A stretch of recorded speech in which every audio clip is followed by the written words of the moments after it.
तो आज का जो नया टॉपिक हम लोगों को कंप्लीट करना है वो है प्रत्यास्था। इंग्लिश में बोलेंगे mechanical properties of solid. 11th class का नेक्स्ट चैप्टर है। ग्रेविटेशन के बाद जो हमको स्टार्ट करना है वो मैकेनिकल प्रॉपर्टीज़ ऑफ सॉलिड है। इसका दूसरा नाम प्रत्यास्था भी बोलते हैं। तो सबसे पहले हम प्रत्यास्था के बारे में जाने हैं क्या चीज़ कि कोई वस्तु जो है वो छोटे छोटे अणुओं से मिलकर बनी हुई है और अणु जो हैं वो परमाणु से मिलकर बने हुए हैं। और देखिए अणु जो होते हैं वस्तु के अंदर वो इस तरह से पैक्ड हो सकते हैं इस फॉर्म में। एक अणु दूसरे अणु से अंतराण्विक आकर्षण बल के द्वारा अरेंज रह सकता है। ये हमारे पास 4 मॉलिक्यूल्स दिखाए गए हैं हमारे। इसी तरह से और भी मॉलिक्यूल्स को मैं दिखा सकता हूँ कि ये हमारे पास में ये अणु हैं जो इंटरमॉलिक्यूलर एट्रैक्शन फोर्स, जिसको अंतराण्विक आकर्षण बल कहते हैं, इसके द्वारा एक दूसरे से बंधे हुए रहते हैं, जैसा कि डायग्राम में दिखाया गया है। तो जैसे ये मान सकते हैं कि ये अणु हैं और अणु एक दूसरे को किसी जैसे स्प्रिंग एक दूसरे को आकर्षित करती है, दो अणुओं को या दो मासेस को। इसी तरह से ये दो अणु जो हैं वो एक दूसरे से किसी स्प्रिंग के द्वारा बंधे हुए हैं, इस तरह से हम मान सकते हैं। और ये स्प्रिंग से बंधे हुए होने को हम फिजिक्स में क्या कहेंगे? अंतराण्विक आकर्षण बल। और ये अंतराण्विक आकर्षण बल की वजह से ही अणु जो है अपनी स्थिति में जिस पोजीशन पर रहता है अणु उसी पोजीशन में बरकरार रहता है जब तक कि हम उस पर कोई बाह्य बल ना लगाएं, है ना। तो कोई भी जो वस्तु है वो कोई भी वस्तु जो है वो इस तरह के आकर्षण बलों के द्वारा बंधी हुई होगी और हर एक अणु जो है अपनी ओरिजिनल पोजीशन में ही बना रहेगा जब तक कि हम उस पर बाहर से बल ना लगाएं। तो ये क्यूब का फॉर्म मैंने दिखा दिया है आपको, और क्यूब के फॉर्म में देख रहे हैं कि ये अणु जो हैं क्यूब के वर्टिसेस पर रखे हुए हैं और हर एक अणु दूसरे अणु को आकर्षण बल के द्वारा इंटरमॉलिक्यूलर एट्रैक्शन फोर्स, जिसको आप आकर्षण बल कहते हैं, आकर्षण बल के द्वारा आकर्षित कर रहा है। और ये बल साम्यावस्था में इस तरह से हैं कि ये जो बल हैं वो अणुओं को उसी पोजीशन में बनाए रखे हुए हैं, इसीलिए अणु अपनी पोजीशन से डिस्प्लेस नहीं हो रहे हैं, विस्थापित नहीं हो पा रहे हैं। यदि हम किसी एक अणु को उसकी पोजीशन से खींचकर छोड़ें, मान लीजिए मॉलिक्यूल नंबर 1, ये मॉलिक्यूल नंबर 2, ये 3 और ये 4, यदि पहले अणु को उसकी स्थिति से शिफ्ट किया जाए तो स्थिति से शिफ्ट करेंगे तो इसको हटाओगे तो देखो यहाँ पर भी टेंशन पैदा हो रहा है, इस वाले स्प्रिंग पर भी टेंशन पैदा हो रहा है, इस वाले स्प्रिंग पर भी टेंशन पैदा हो रहा है। और इन मॉलिक्यूल्स पर जब टेंशन पैदा हो रहा है तो इनसे लगी हुई स्प्रिंग जो है उन पर भी टेंशन पैदा हो रहा है। मैं सबकी डायरेक्शन दिखा रहा हूँ। तो किसी एक मॉलिक्यूल को आपने उसकी स्थिति से विस्थापित किया तो बाकी बचे हुए जो मॉलिक्यूल हैं वो भी अपनी अपनी पोजीशन से विस्थापित होने प्रारंभ कर देंगे। और इस दौरान ये मॉलिक्यूल्स जो हैं, पहले वाले मॉलिक्यूल जो शिफ्ट कर रहे हो आप, पहले वाले मॉलिक्यूल को जब शिफ्ट कर रहे हो तो बाकी बचे हुए जो मॉलिक्यूल हैं इसका क्या कर रहे हैं? विरोध कर रहे हैं। So this is the characteristic property of the material of the body by which it opposes in their shape and size। अपने शेप और साइज में होने वाले चेंजेस का विरोध करना ही क्या कहलाता है? प्रत्यास्था कहलाता है। और ये मैंने आणविक स्तर पर बता दिया। प्रत्यास्था को मैं आणविक स्तर पर बता रहा हूँ, आणविक मॉडल के आधार पर बता रहा हूँ कि पदार्थ छोटे छोटे कणों से मिलकर बना हुआ है जिनको हम अणु कहते हैं।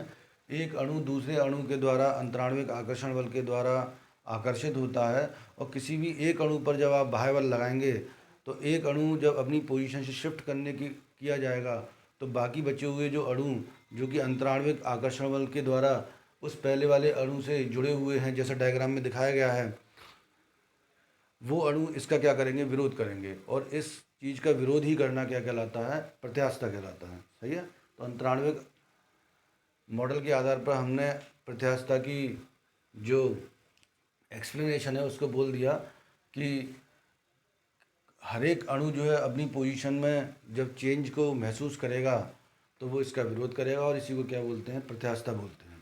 अब टॉपिक है हमारे पास में प्रत्यास्थता क्या है ना। टॉपिक का नाम क्या है, प्रत्यास्थता। ये डेफिनेशन लिखेंगे,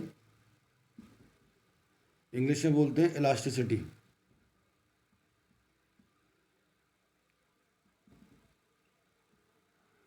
तो मैं परिभाषा बोल रहा हूँ कि जब भी किसी वस्तु पर बाह्य बल लगाया जाता है, बाह्य बल को एक और नाम दिया जाता है विरूपक बल, है ना। जब किसी बाह्य वस्तु पर बाह्य बल लगाया जाता है तो वस्तु अब उस पर लगाए गए बाह्य बल का क्या करती है, विरोध करती है, और इस विरोध को ही क्या कहते हैं, हम प्रत्यास्थता कहते हैं। तो प्रत्यास्थता क्या है, वस्तु का वह गुण है जिसके कारण वह अपने रूप और आकार में होने वाले परिवर्तन का विरोध करती है जब उस पर बाह्य बल लगाया जाता है। तो क्या क्या प्रॉपर्टीज है इसमें, रूप व आकार में होने वाले परिवर्तन का विरोध क्या कहलाता है, प्रत्यास्थता कहलाता है। यही परिभाषा हम लोगों को लिखना है कि जब किसी वस्तु पर विरूपक बल लगाया जाता है तो वस्तु अपने रूप और आकार में होने वाले परिवर्तन का विरोध करती है, और इसी को क्या बोलते हैं, हम प्रत्यास्थता कहते हैं। और जैसा कि हमने आणविक मॉडल के आधार पर भी बता दिया कि प्रत्येक अणु जो है अपनी पोजीशन पर विद्यमान है, और जब एक अणु को शिफ्ट करते हैं तो बाकी बचे हुए अणु इसका विरोध करते हैं, और इसी को क्या बोलेंगे, हम प्रत्यास्थता बोलेंगे। अब विरूपक बल की परिभाषा देख लेते हैं कि विरूपक बल क्या है। विरूपक बल को इंग्लिश में डिफॉर्मिंग फोर्स कहते हैं। तो विरूपक बल कोई भी एक्सटर्नल फोर्स है, कोई भी बाह्य बल है जो किसी वस्तु पर लगाया जाता है, और वस्तु पर लगाने के कारण वह वस्तु की स्थिति में परिवर्तन कर देता है, स्थिति कह लो या रूप कह लो या आकार में परिवर्तन कर देता है या परिवर्तन करने का प्रयास करता है। तो विरूपक बल वह बल है जो किसी वस्तु की या तो स्थिति में या आकार में या रूप में परिवर्तन कर देगा या करने का प्रयास करेगा। इसको क्या कहते हैं, हम विरूपक बल कहते हैं। बात क्लियर हो गई यहाँ तक। तो इलास्टिसिटी का मतलब ये नहीं है कि किसी वस्तु का तनना या उसके आकार में परिवर्तन होना इलास्टिसिटी नहीं कहलाता है। इलास्टिसिटी क्या है या प्रत्यास्थता क्या है कि किसी वस्तु के रूप और आकार में होने वाले परिवर्तन का जितना ज़्यादा विरोध किया जाएगा उस वस्तु के पदार्थ के द्वारा, वस्तु उतनी ही ज़्यादा क्या कहलाएगी, इलास्टिक कहलाएगी, उतनी ही ज़्यादा प्रत्यास्थ कहलाएगी। बात क्लियर हो गई यहाँ तक। वस्तु उतनी ही प्रत्यास्थ कहलाएगी जितना वो ज़्यादा विरोध करेगी। तो आप एग्जाम्पल लिख सकते हैं इसके कि नेचर के अंदर सबसे ज़्यादा इलास्टिक कौन कौन माना जा सकता है। एक तो माना जा सकता है क्वार्ट्ज, और दूसरा माना जा सकता है फॉस्फर ब्रॉन्ज। फॉस्फर ब्रॉन्ज एक उपधातु है जो कि धातु और अधातु के मिश्रण से मिलकर बनी होती है, और फॉस्फर ब्रॉन्ज ना लिख के क्वार्ट्ज लिख लो, क्वार्ट्ज हो गया, और एक फॉस्फर ब्रॉन्ज, ठीक है। एक स्टील लिख लेंगे, स्टील, एक स्टील लिख लेंगे। तो स्टील हो गया या क्वार्ट्ज हो गया, ये क्या मानी जा सकती है, प्रत्यास्थ वस्तुएं मानी जा सकती हैं, क्योंकि स्टील पर जब आप बाह्य बल लगाते हैं तो स्टील को उसके रूप और आकार में परिवर्तन कराने के लिए हमें ज़्यादा बल लगाना पड़ेगा, और वह ज़्यादा बल लगाने का जो परिमाण है उसी को क्या बोलते हैं, हम प्रत्यास्थता बोलते हैं।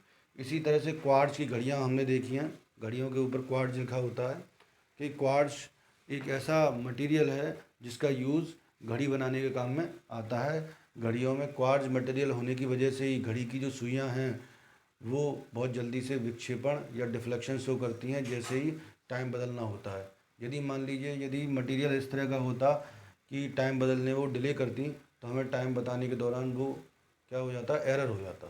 उन घड़ियों के द्वारा जब टाइम बताया जाता तो उसमें क्या आ जाता, एरर आ जाता।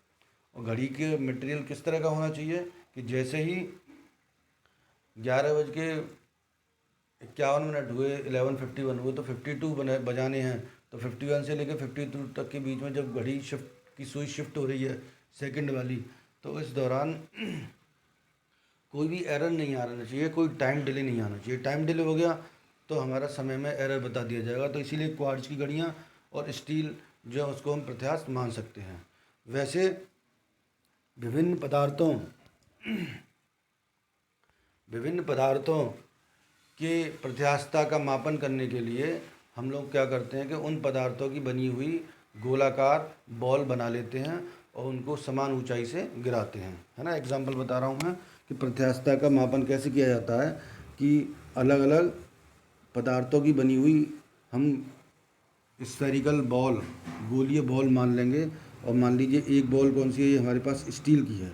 तो जब हम स्टील की बॉल को किसी हाइट से स्वतंत्रता पूर्वक छोड़ देते हैं तो वो इससे टकराने के बाद में दोबारा वापस लौट के जाती है, रिबाउंड होती है। और जो मटेरियल की बॉल जितना ज़्यादा टकरा कर ऊपर उठ जाए वो उतनी ज़्यादा क्या कहलाएगी, प्रत्यास्थ कहलाएगी। तो जो स्टील की जो बॉल होती हैं, स्टील की बॉल का मतलब हो गया जो साइकिल के अंदर जो छोटी छोटी गोलियां पड़ी होती हैं स्टील की, उनको आप किसी ऊंचाई से छोड़ेंगे तो टकराने के बाद ज़मीन से वो दोबारा अधिकतम ऊंचाई को प्राप्त कर लेती हैं। इसीलिए स्टील क्या है, हमारे पास प्रत्यास्थ है। बात समझ में आ गई।